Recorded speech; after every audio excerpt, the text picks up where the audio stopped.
some billionaires out there apparently are funding some streamers. Let's learn more about it and exactly what's going on. He asked Piers Morgan if he would apologize for being in the Epstein files. Would you like to apologize for being with Ghislaine Maxwell and being in the Epstein files? Would you like to apologize for that? No.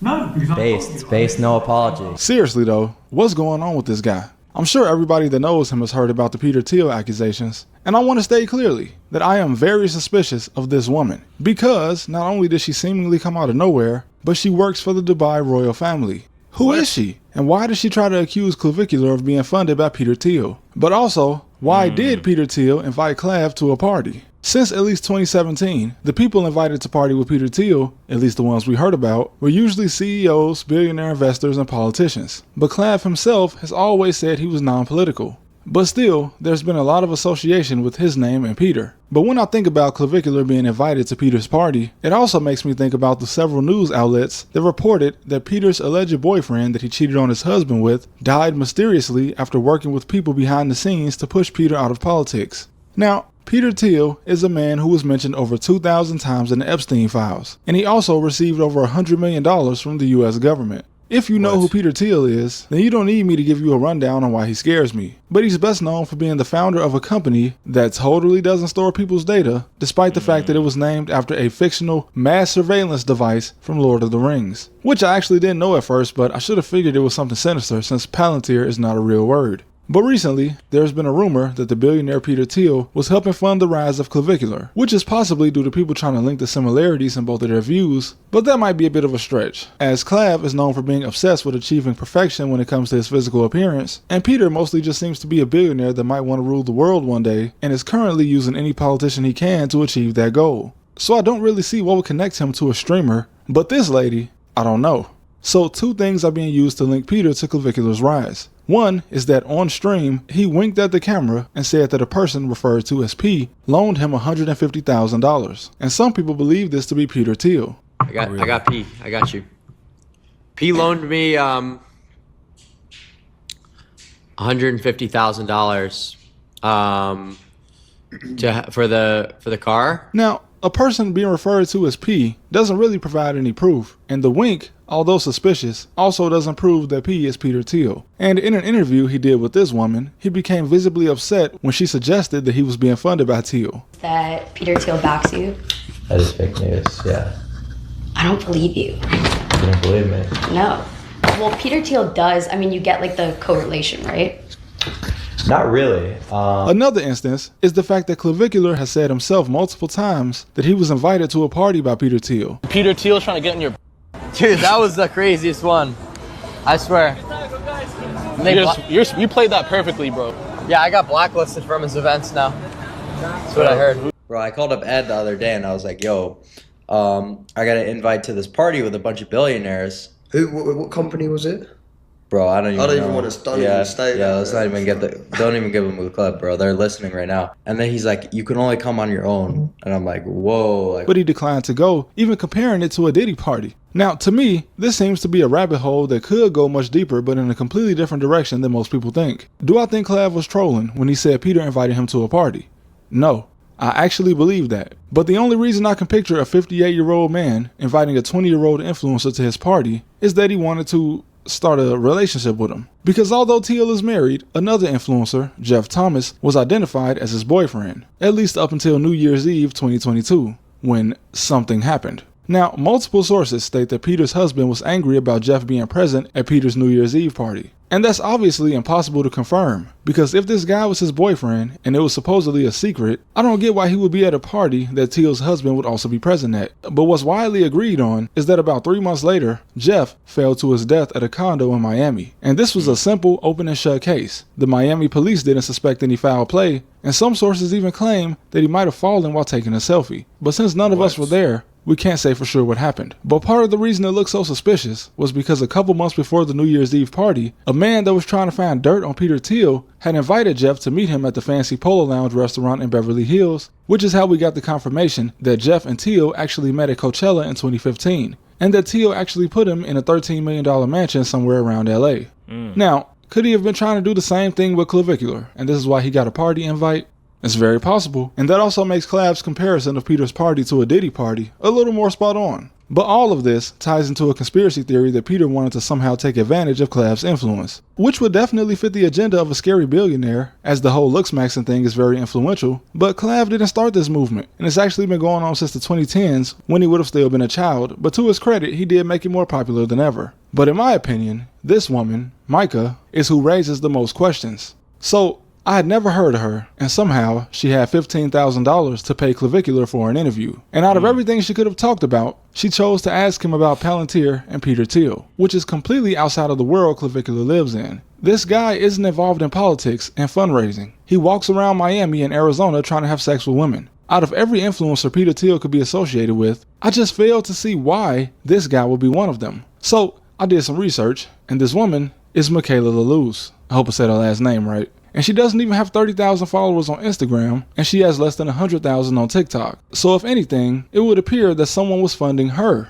And I'm just being fair, because even though I don't agree with everything this guy does, I won't pretend that this narrative makes sense. Is everybody I'll being admit funded that I by was suspicious when he got billionaires? upset about her asking him about Peter Thiel, but then I had to question, who is this girl? And who gave her Playing out their $15,000 visions. to pay someone for an interview? Especially in this era where everyone has a podcast.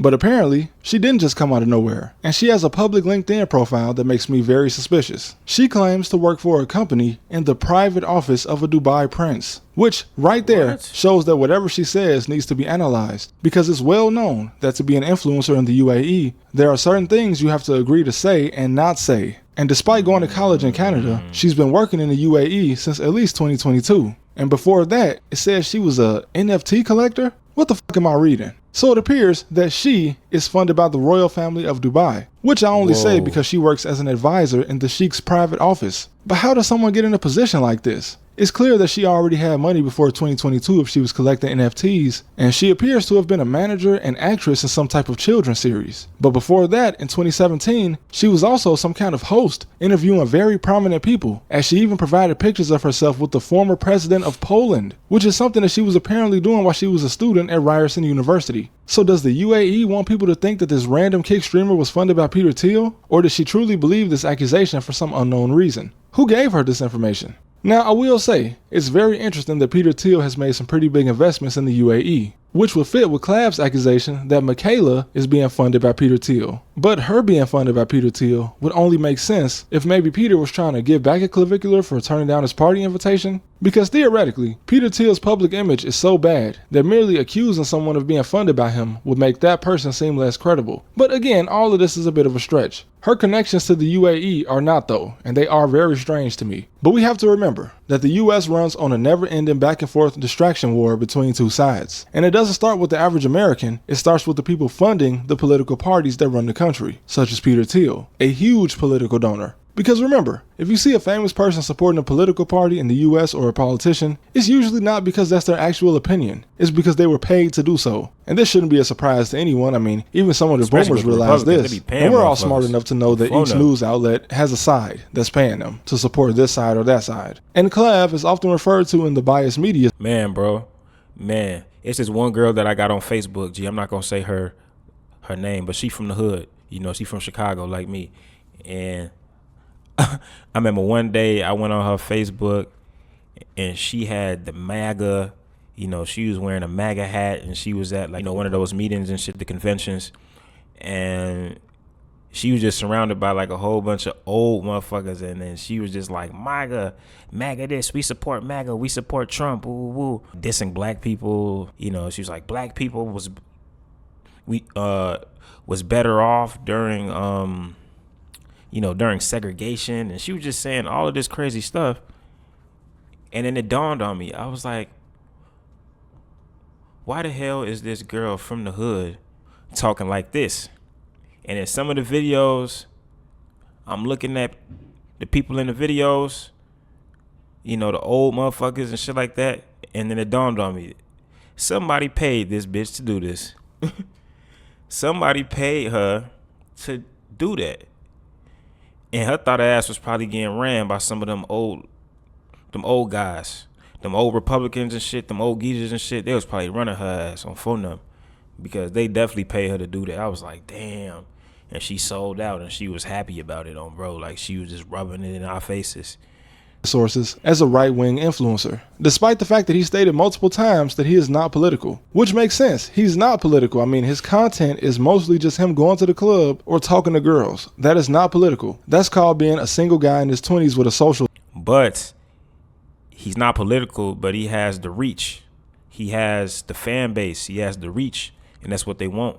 Life. But his extreme lifestyle makes it easy to put him in a certain category. But that doesn't explain why a woman working for the Dubai royal family would make this wild accusation. And as I said, I don't agree with everything Clavicular says or what he does, but I have to call out what appears to be a false narrative when I see one. And I also respect that he's not trying to influence his audience to buy into politics, because it would seem that even he understands it's just a show, and the average politician doesn't care about the people that support them outside of the fact that it's what makes them money. And in my opinion, a political influencer is one of the worst type of influencers, because if you think any of these wealthy and powerful people care about the life and the hardships of the average voter, I challenge you to go to Beverly Hills right now or Billionaires Row, New York City, and get one wealthy person to buy you a cheeseburger. I dare you. Like, damn, bro, I would buy you a cheeseburger. Your hair and your eyes look so good. You're like beautiful. Thank you. You're like an Aryan degenerate goddess. Thank you. I love it. Thank you. Thank you. You're Aryan too. I know, but I'm Jewish. It's okay. And a lot of people were asking in one of my videos if Clavicular was being funded by Peter Thiel, and my answer is going to be no. But Peter Thiel's business relationships and his relationship with Epstein should be the main focus when people are trying to figure out the end goal of his seemingly evil plans, not a kick streamer that goes to frat parties. To a billionaire, influencers are one of two things, if not both, either a piece of meat or a tool to get support. But Peter Thiel has seemingly the full support of the US government, so I don't think he needs a kick streamer. I'm all for a good conspiracy theory, but this one seemed a little bit too ridiculous.